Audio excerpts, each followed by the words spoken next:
Bienvenidos a Cotacachi. That's a shout out to you, International Living Lady. If you know, you know.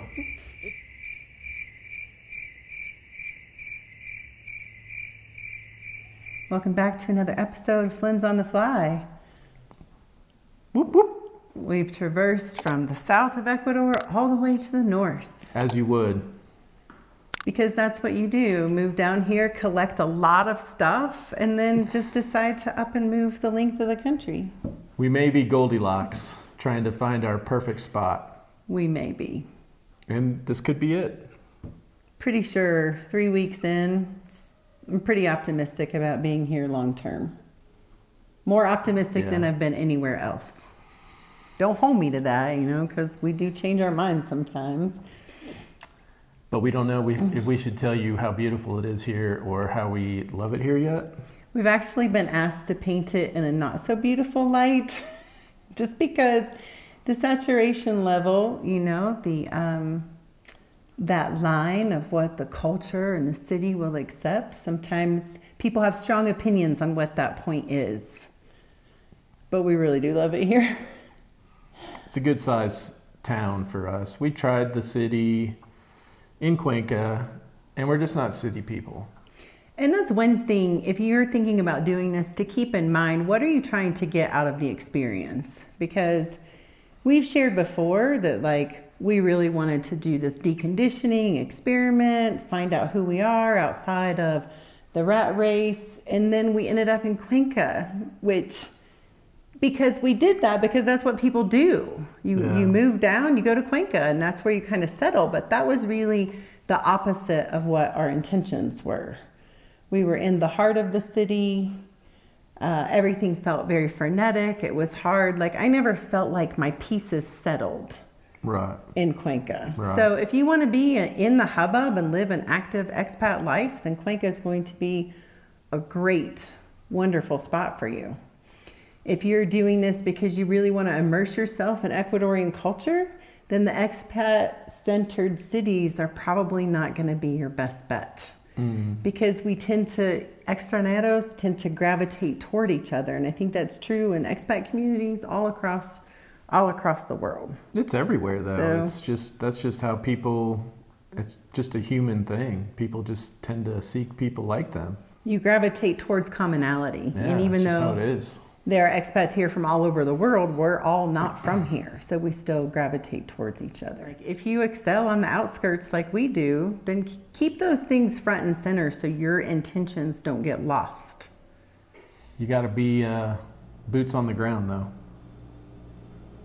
And just say, I'm going to try for a couple years, and I'm not going to collect a bunch of art and bikes and heavy things. Dog.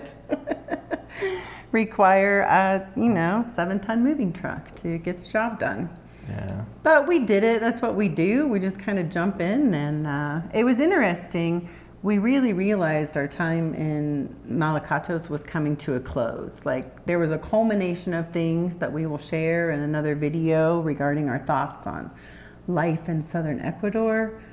But we had thought about Baños, Tena, a little bit, but there was no energetic reciprocation, if we can put it like that.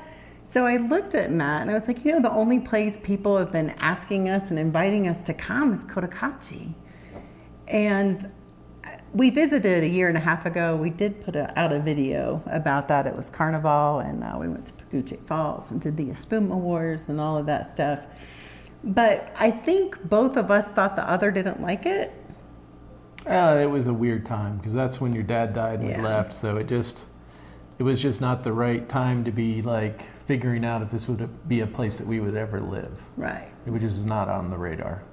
And now coming out of this 9 months of kind of living like hermits to a high degree. Sorry, my nose is just. We've realized we're different people now than we were when we moved south, and I mean, it's really looking like Cotacachi checks all the boxes. We're living in the nicest house we've ever lived in. This rental house is superb. Cotacachi comes with a higher degree of sophistication, of finishing, of aesthetics, it's just beautiful. Right. The houses, the shops, the cafes, the everything in the north, as much as we found, is way more sophisticated than the south, which we appreciate. A higher quality. We're in proximity to Quito. You know, when you get south in Loja province, you're kind of at the end of the world. It's harder to get things brought in. It's higher to, we'll talk about that in another video. I got a prime example though. If you use a bathroom in the north, typically there will be some kind of hand towels. You know, in the south, you're pretty much never gonna find hand towels in a bathroom, period. It's weird, but I think that's a metric for me now, whether or not bathrooms have hand towels. And I think we've even noticed that the coffee cups have the handles put on right side up. We have not found an upside down coffee handle yet. I don't know if we've done an exhaustive search on that, though. We will. My eyes are open. I'm always looking. So we are like a 20-minute walk into town. Everything is flat. There's like the perfect balance of wide open spaces and mountains. We're in between the two volcanoes. And there's... In between volcanoes. We haven't done due diligent research on how active or inactive those volcanoes are. But, you know, we like to live on the edge. I think if volcanoes want to blow, they just blow. I don't think they care what anybody thinks, but we'll see. For me, though, coming from Ohio and flat, wide open spaces, going to Cuenca and Malacatos, even going to Knoxville was a hard adjustment for me. So this, I really like being able to see a wide expanse of space. And then the mountains on the edge just feels more open, more... It is a beautiful easy area. For me. But there's so many beautiful areas in Ecuador, and this is just another one of them, sure. Yeah. Another thing we're excited about being here is the proximity to do weekend trips and day trips to other places that aren't desolate and isolated and brown. Yeah. There is a lot more logistically easy places to visit when you're in the north. In the upper half of Ecuador compared to the south. The south gets very, very isolated for sure. And the roads are just more challenging to traverse, and we like being an hour and a half from the Quito airport. We're still in visa purgatory, but we are making progress on that, and we will let you know. We'll do a celebratory video when we have visas, cedulas, and driver's licenses. We could be permanent residents within a month or so. Fingers crossed. The people here are very friendly, like the locals, the indigenous. The first day we walked home, every single person we passed said buenos dias, and they look you in the eye, you know, and they smile, and it seems like there's happiness or a contentment that we are strangers in their land. Or maybe they're just more used to seeing little less division, maybe. Something. There is a difference, though, and more of a. I think there's more courtesies in the. Well, there was in Cuenca too, but in the north, it's just different. The south. I mean, to me, I kind of feel like the south in Ecuador is like the south in the United States. You know, I see a lot of similarities. It's like some things are just different in the south. You're not from around here, are you? Yeah, and if you've lived in the South in the U.S. in certain areas, you know what that means, and if not, it may not make sense to you, but there is some similarities to me that I've found, at least. There were parallels between Appalachia and the South, and that's not, you know, good or bad. It's just something to be aware of and recognize that it exists. Mm-hmm. The town of Cotacachi itself is just super cute. Lots of shops, leatherware, like this is the leather capital, craftsman leather capital. There's a lot of craftspeople, artisans, yeah. It's still small. It's still a small town, but it's a nice town. Nice streets. You're still going to find dog poop. I mean, we are still in Ecuador. I would say that's something to be aware of. There are more street dogs here than anywhere else I've noticed. which means more poop. Yeah. I mean, street dogs are a thing in the whole world. It's just not the United States, so. You're not going to get away from street dogs and noise, no matter where. Like, even in the isolated valley of Malacatos where we were, we still heard the noise. I will say, I'm impressed by the indigenous drive to enjoy the weekend life. Like, we can hear it from our house. There was one morning, I've been waking up about 5, and they were still going to 6, 7. It's like, that's impressive. Yeah, there's some harvest festivals and seed sowing festivals that have been happening as of late since we've gotten here. And there's always something to celebrate. So it's not like, what are we celebrating this weekend? What are we? So, there's opportunity. Yeah. And don't think that you're going to come here and change that kind of culture. I mean, the police will tell you they don't have any pull over the indigenous and noise outside of the city limits and right. kind of what happens. So by coming here, you are saying, I accept it to be noisy. Period. Yeah, okay. But Cotacachi it's a great spot. We love it so far. We are quite smitten. We're very, very happy with the house that we were able to rent here. And the weather's been great.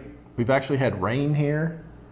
Not like heavy downpours, but we've had enough rain, and you know, there's still green areas here. Some of it is brown around the volcanoes, but it's different. You see us looking around, it's because we're like looking at the volcano outside of the window right now. We'll give you some views later. We're not trying to highlight the house as much here, I don't think. And we'll share update on Lucas, because it's probably been the biggest adjustment for Lucas than even for us. Like, he was a campo dog in Malacatos. And he had to fly on an airplane. We just opened the door, you know, he would perch on top of our hill and survey his kingdom and bark at will. Kind of had, you know, free reign. And here, the only downside, we don't have a fenced in yard, right? So we have to be more, we're getting a lot more exercise here again, which is great. And we're riding our bikes here, e-bikes, but still bikes. But we're making sure to get him out. He's made some doggy friends in the neighborhood, and he comes in pretty exhausted because he was looking a little sad those first couple of days. Like, why am I inside? And that's been an adjustment for us too, I think. We just got used to, like, our dining room was outside in the last house. We always had, you know, overhangs for hammocks and stuff like that. So it's a different lifestyle. And it's different too when your house is nice enough that you want to stay inside of it more. It's it's a different phenomena for sure. Anything about altitude or changes? I feel like vitamin D is so important. Like, make sure you're monitoring your vitamin D levels and notice, because sometimes I'll be like, wow, why am I so tired? Why is my brain not working? And then it's like, oh yeah, go ahead and take that monthly 40,000 IU of vitamin D. I feel like for me, I was such a mess leaving Cuenca with so many personal and emotional things going on. The altitude wasn't necessarily causing my distress, but it was certainly adding to it. It was like one more thing my body was trying to work through and figure out. So before, I would have been apprehensive about moving to Cotacachi because of the altitude, but we really haven't had any. I mean, we're 3 weeks in, so, you know, knock on wood, it hasn't been an issue. And everything's flat here. There's not a lot of stairs you have to go up. So we're playing pickleball, and this is my favorite group of pickleball players ever. They're nice, they're fun, they're engaging, they're Ecuadorians that come. So we're learning, you know, hearing more Spanish and interacting more in Spanish. And we're just like, pickleball is not just for old people. Pickleball is a fun sport. It really is. And there's no tennis here, and I had kind of like come to completion on my love of tennis anyway. So yeah, and it's really close to where we live. Yeah, it's an easy bike ride or walk in. Yeah. Oh yeah, it's awful. You would not like Cotacachi at all. Yeah, we would just say Cotacachi is meh for you.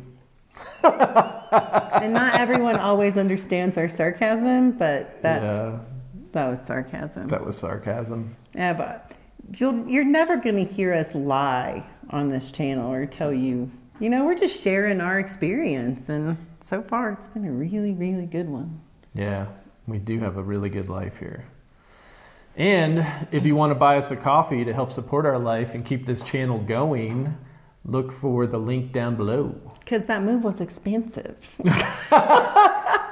So if you've been on the fence, you've thought about it, but you're like, oh, we're not sure about these guys. We weren't able to monetize. But we haven't. That has been and we don't give you extra commercials like some people. And we're not selling, what's it called? Athletic Green or some of those other products. Maybe we should though. I don't know. We're not going to do that. But please, feel free to buy us a coffee if you feel moved in that direction. We would really appreciate it. And look forward to our upcoming videos about our experience in Malacatos and Vilcabamba and what we think about it. Or tell all. In the meantime, tell all. We do keep you guys in our thoughts. Lots of fires down there for sure. It's been a rough dry season. Pray for rain in Vilcabamba and the surrounding areas for sure. They need it. All right. Flynns on the fly. Ow. Whoop, whoop, whoop, whoop, whoop, whoop. Lucas. Lucas. What are you doing, Lucas?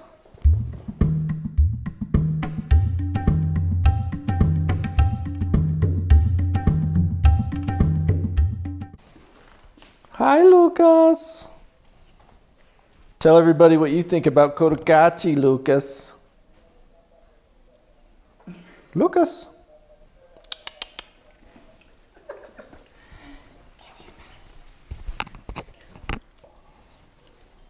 You gonna do some voiceover with him?